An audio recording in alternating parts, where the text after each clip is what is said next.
I am Brad Keelor. She is Theresa Engler. Coming up next on Director's Cut, find out about the wildest things she's experienced in her international travel with DFI.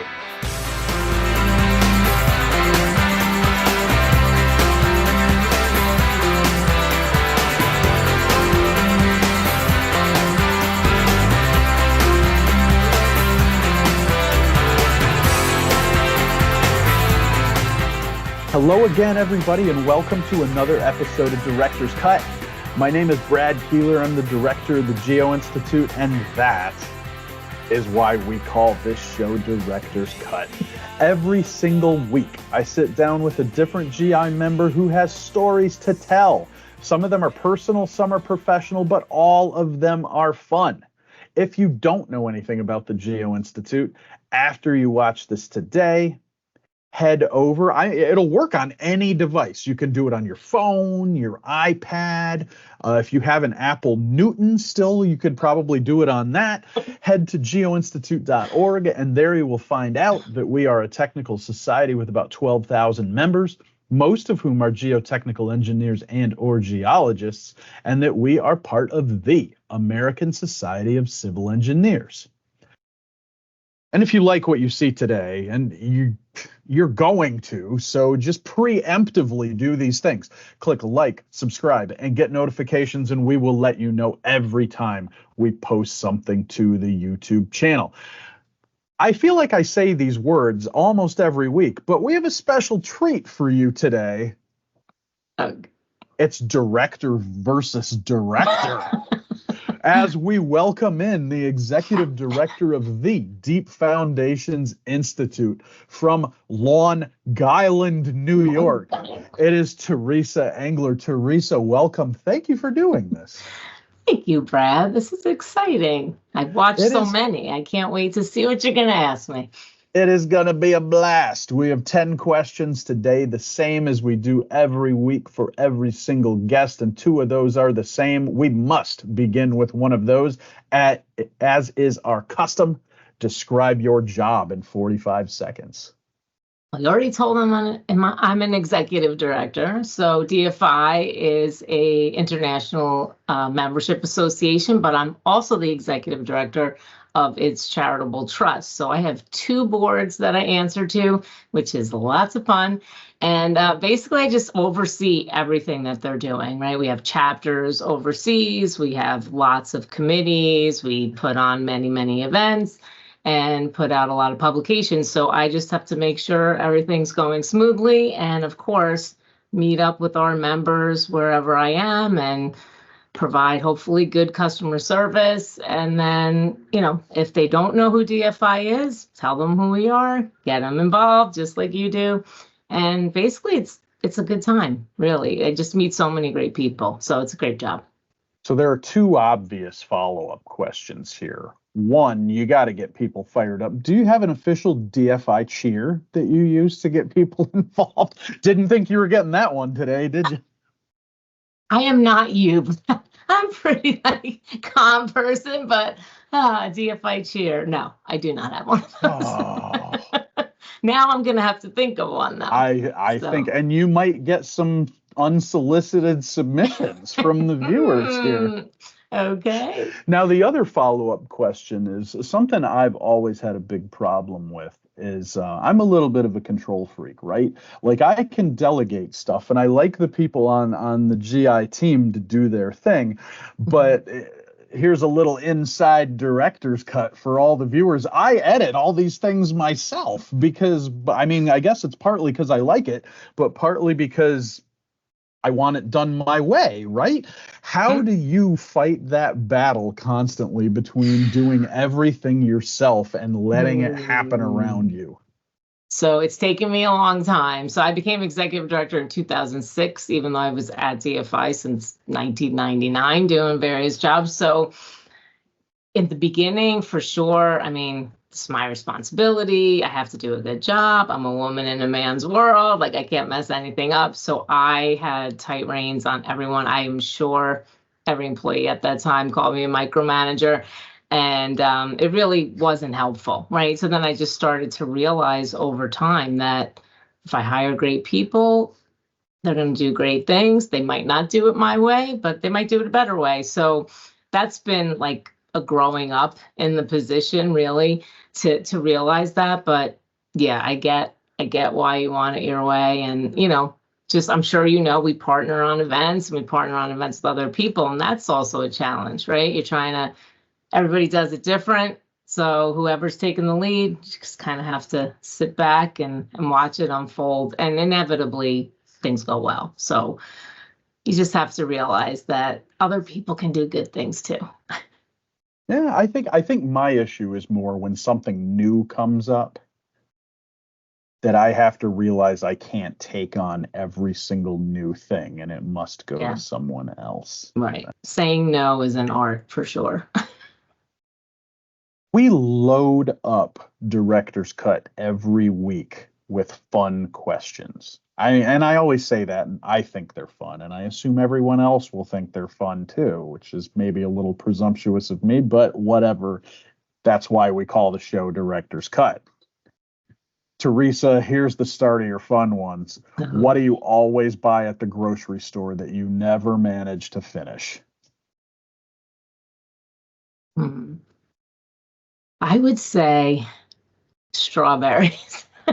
They go bad so quickly, and I always like, oh, they're 2 for $5, like we'll eat them, and then they sit there and mold and rot. Bananas are similar, but I'm a big vegetable and fruit eater, and my other half is not, and it's just the two of us, yet our refrigerator's always full, and it's a shame because it really is a waste, and I can't eat all the things that I think I'm going to eat in a week before they spoil, so I have to get a little better at that.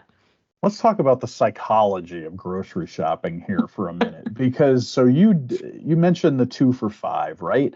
And there are some stores which will remain nameless across this great land of ours that sometimes when they have specials like that, you only get that price if you buy 2 or 3 or 4 or whatever. Do you have to fight that impulse when you don't have to buy 2 to pick up 2? Like, can you outsmart the grocery store, Theresa? Because I have a hard time with it. I have a hard time because it does seem like I said, that's the whole thing is I'll think, oh, I'll just eat that every day and I'll get my money's worth, but then it's like, I don't want to eat this again. So yeah, it's pretty hard not to go 10 cans of this. At least if it's cans, it'll stay. But the perishable stuff, it's hard stuff. Oh, and I forgot, you live in ShopRite country where you get the can sale. That's right. Twice a year, and you get to stock up. That's excellent. And if we're going to put part something, of the DFI cheer. We will put something in the show notes for those of you who live outside ShopRite's region, so you can familiarize yourself with the can sale. And then the next time you're in that area, you could buy 12 cans of stewed tomatoes for $3.99 if that's what you're into. The third question in the interview is always the research or practice question. And so we had to change that up a little bit this week because as far as I know, you don't have a soils lab at the house. I do not. So what you're going to get, Theresa, is how do you describe the deep foundations or geotech industry to people when they ask you what you do? Yeah, it's especially hard when I'm not in an industry event, right? Because whether it's my family or friends, they're just, what do you do? Why do you go all over the place? So, and what kind of members do you have? And, I try to explain, I'm like, you don't see anything that they do. And if you do, you're cursing them because you're in traffic because they're doing something. So basically they're putting in the foundations, which are either pilings or improving the ground to make it hold up these heavy structures that you go over every day and look at every day, especially, in these high rises and things around here. So, they kind of look at me and then they're like, I never thought about that. You need to know that we probably have the most important job, our members that are keeping society safe most of the time. And the only time you hear about them is when something goes wrong. So hopefully that's not too often. So that they are actually kind of surprised and don't really think about that existing, really. Do you ever get anything crazy from people? I mean, who think that DFI is something else, and you have to set them straight? Well, in the past, I used to just be like, oh, I run a construction association. Oh, my cousin's a roofer. Like, yeah, no, not that part, and then, or stuff like that. So usually that would be it. With the traveling, they're always so like, oh, wow, you get to go here, you get to go there. I'm like, let me tell you how many Hiltons and Marriotts I've seen the inside of, because that's pretty much it, right? So they think it's glamorous. They think it's, it is exciting to go new places, but yeah, it gets tiring. So they don't get it. I think my favorite for us is there's also another field called geoengineering that involves manipulating the climate. Yeah. Right. And so we have a lot of people who think Geo-Institute's seeding the clouds and stuff like that. So in case anybody was wondering, we're not. We leave that to individuals like Vladimir Putin, so it doesn't snow during the Olympics and stuff like that.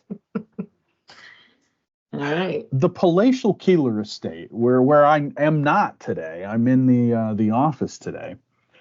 We have a lot of wildlife, despite our quasi-urban atmosphere. Deer, foxes, possums, snakes, lizards, all kinds of junk. The other day I had to put up a fence around the roses to keep the deer out. I do not like deer. And that made me think of this question, Theresa. Okay. What animal will never, ever be your spirit animal?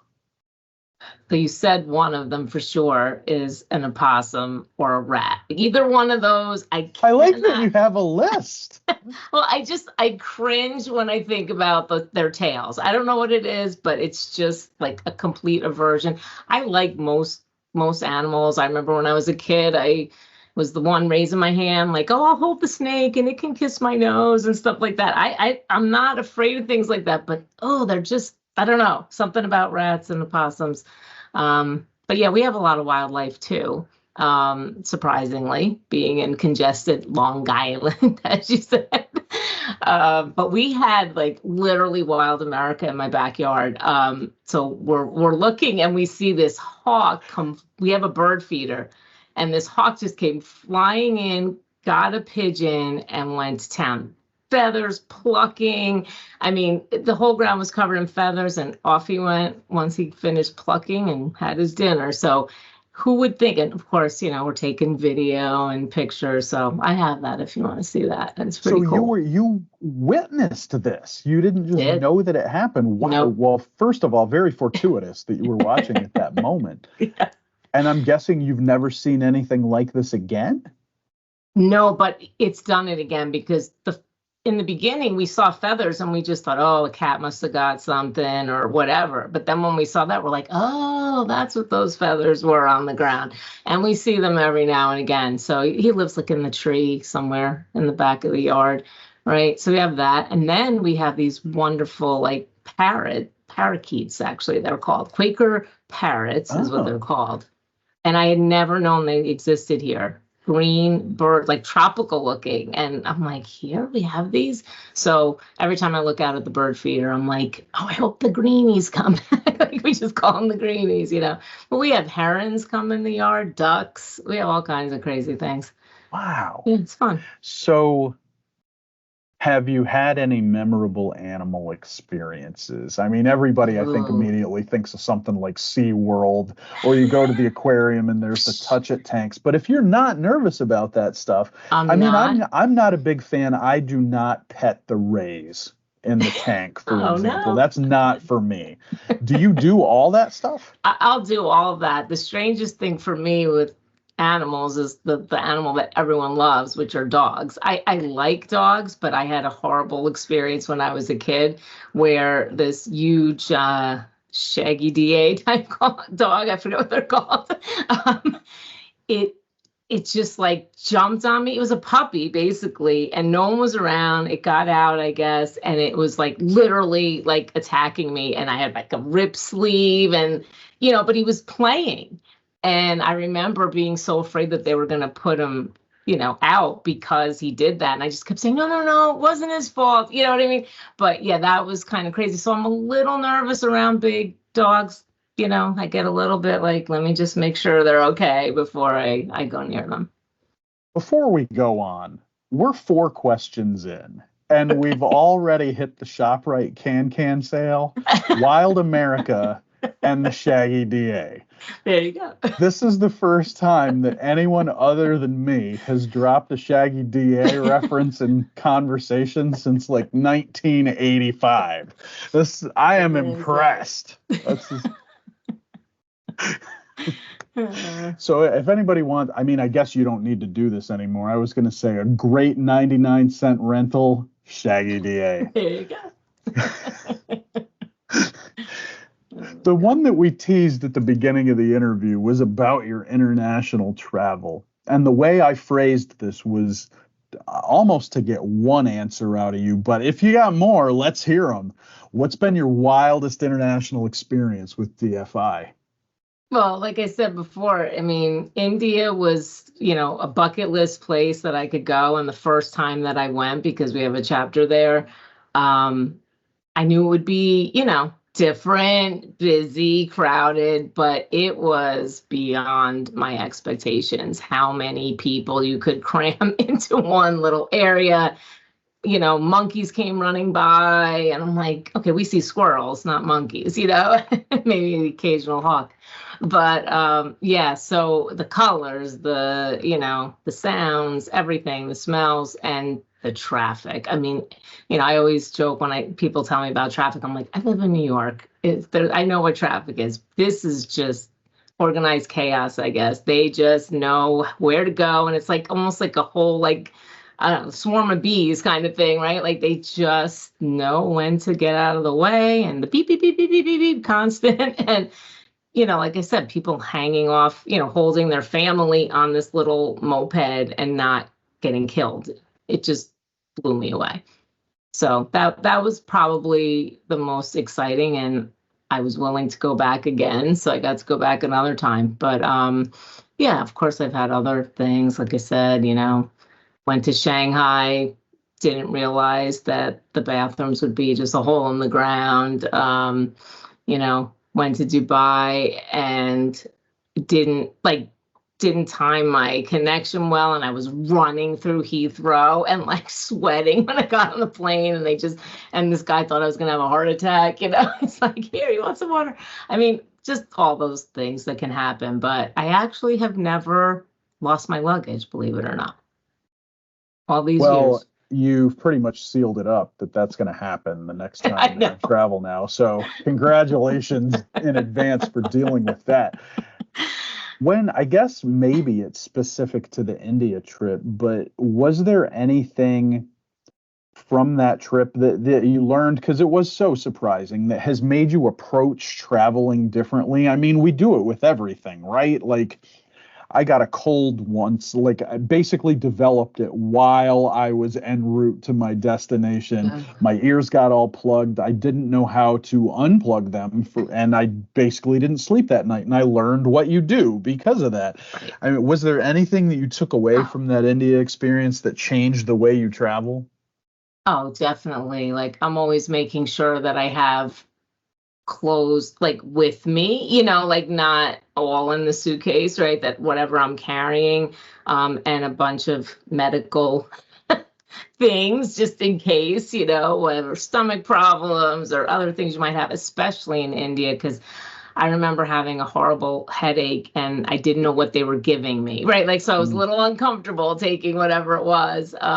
So yeah, I'm much more careful and just basically try to do a little more research than I used to. I used to just fly by the seat of my pants and whatever would happen. But as you get older, you start to realize you should be a little more prepared. For sure.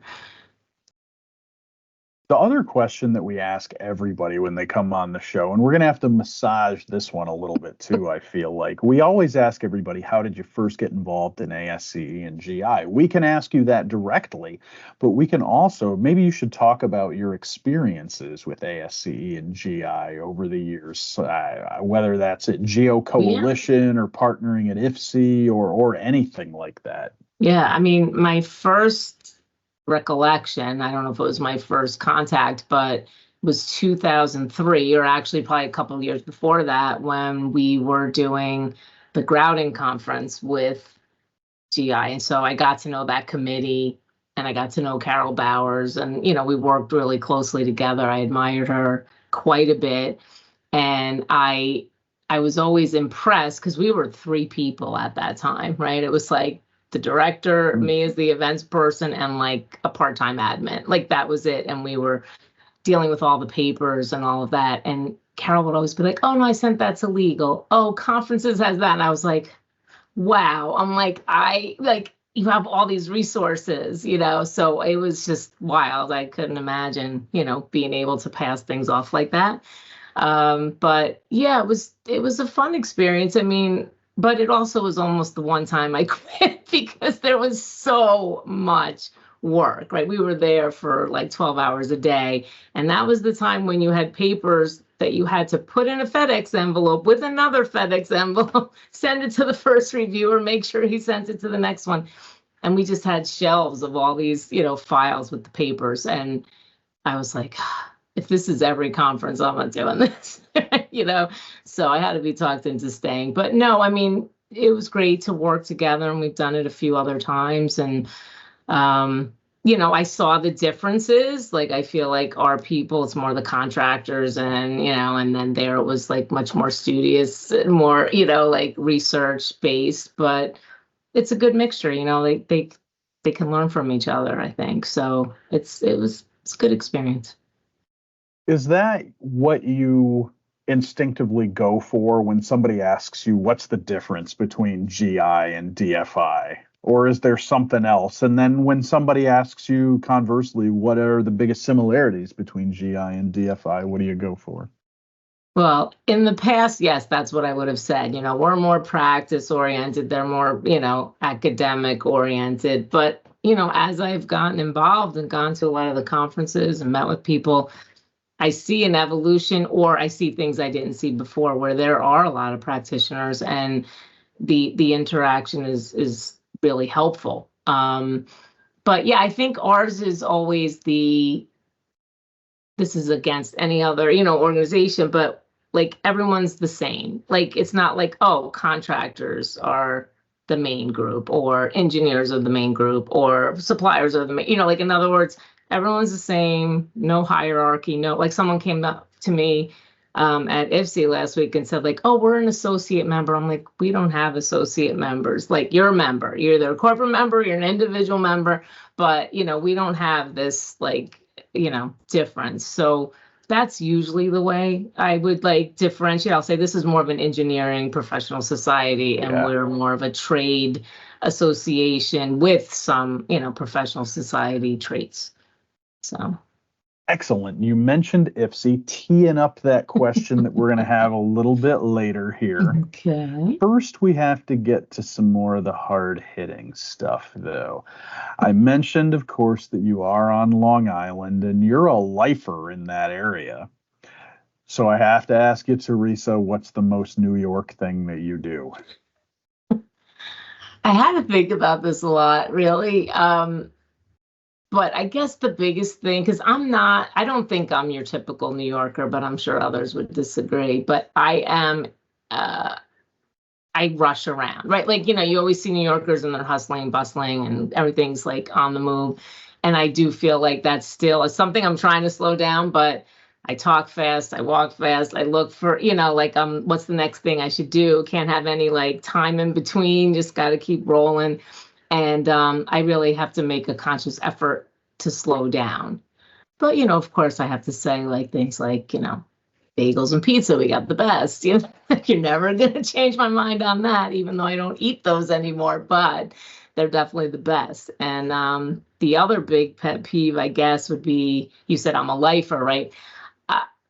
Our office is in New Jersey, and I live in New York, always lived in New York State, at least, right? And people always are like, oh, you know, they think I'm from New Jersey. I'm like, I'm not from New Jersey. Like, it's just this thing, you know, it's New Jersey, New York, it's not the same. So that's always a big distinction. I want to make sure people know I am a New York State person. So where is, because I know what it is in DC, right? If you tell somebody somewhere else that you are from Washington, DC, and then through the course of the conversation, you find out that they know a little bit more about the area, and then you say something like, well, actually, I live in Virginia, they're going to jump on you.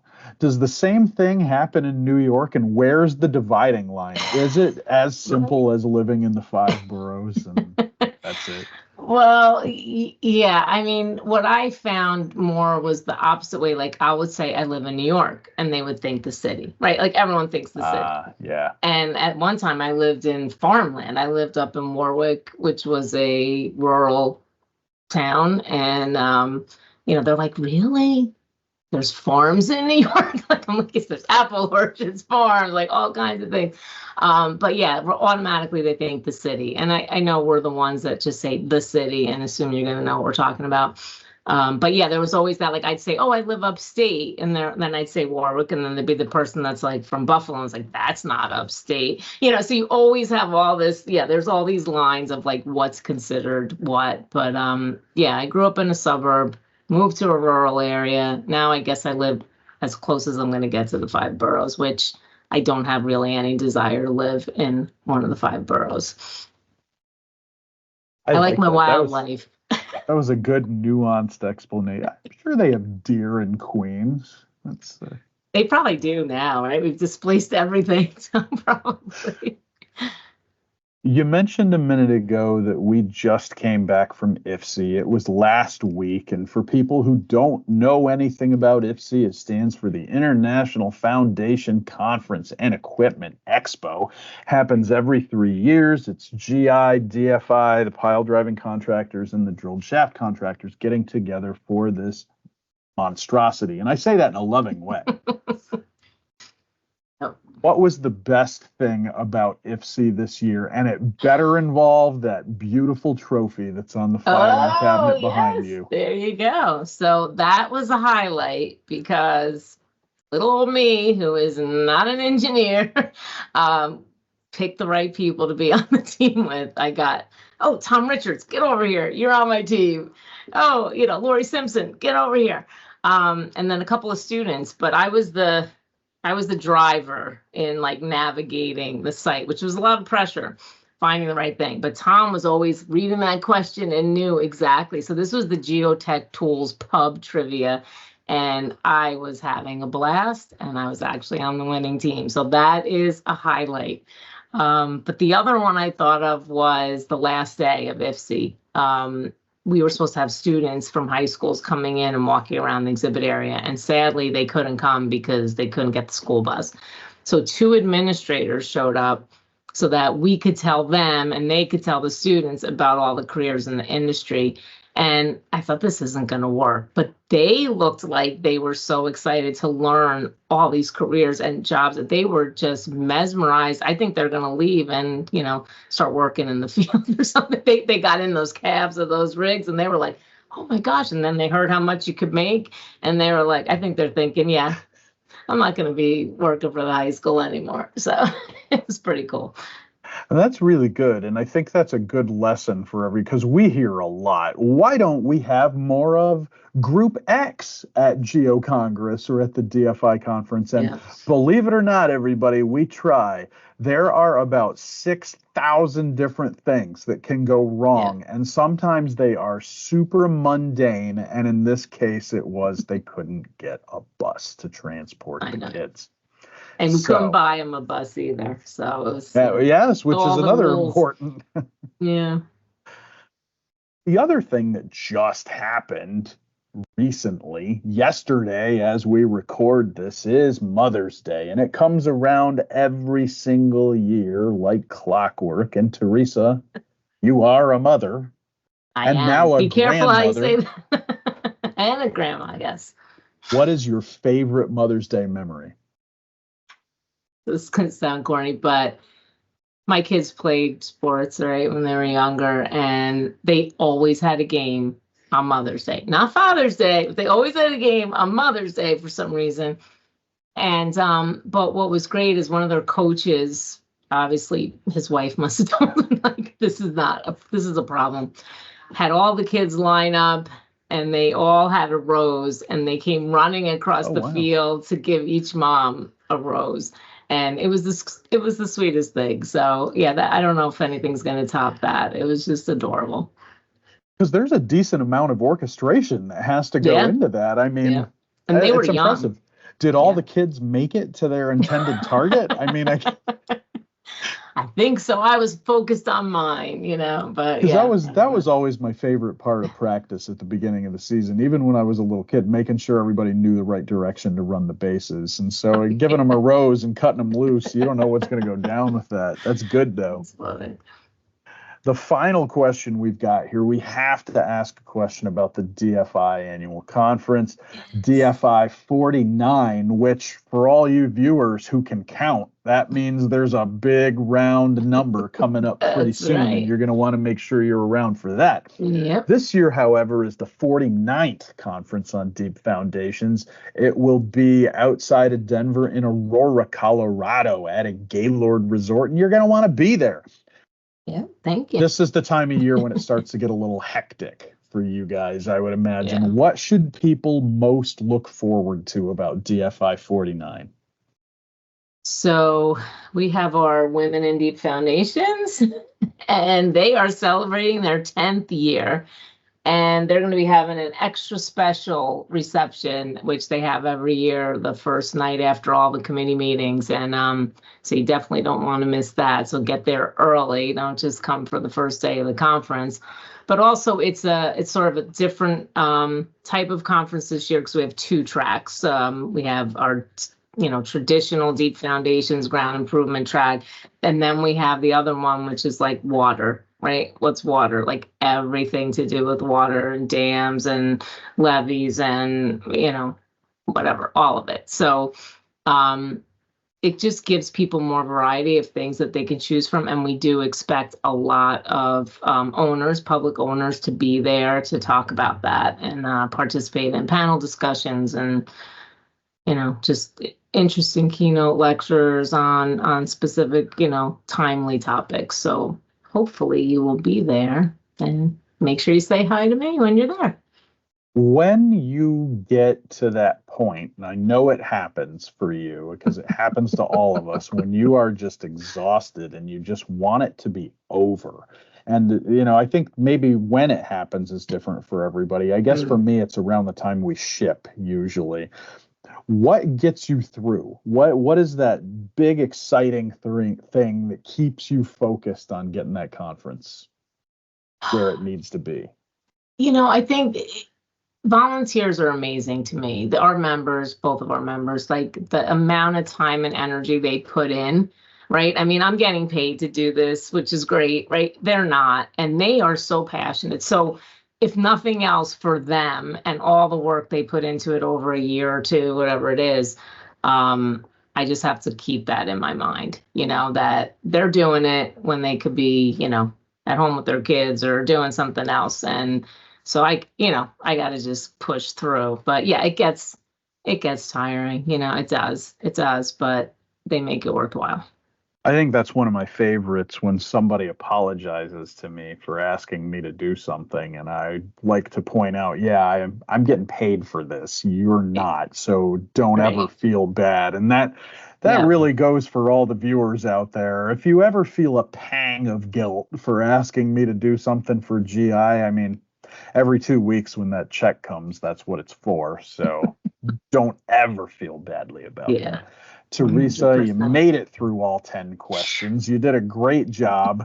And I really am excited about that Wild America reference there, Marty Stouffer, and Shaggy DA, which I would also like to point out. Sequel, the Shaggy Dog. Fine film on its own, but the Shaggy DA, one of the great sequels in American film history. So we got all over the place today. And did. for our viewers, if you liked what you saw and you're here at the end, so you probably did, click like, subscribe, and get notifications, and we will let you know every time we post something to the YouTube channel. Theresa, thank you so much for doing this. Thank you. Yeah, it was a lot of fun. I'm glad we got to do this when you were back at home and you had the props. We were going to try to do this at IFSE last week, and I'm not sure that would have worked out as well. But here we are, and we got to do it. So happy Mother's Day to every one of the mothers and grandmothers and everybody out there who watches. And we will see you with a brand new episode of Director's Cut next week.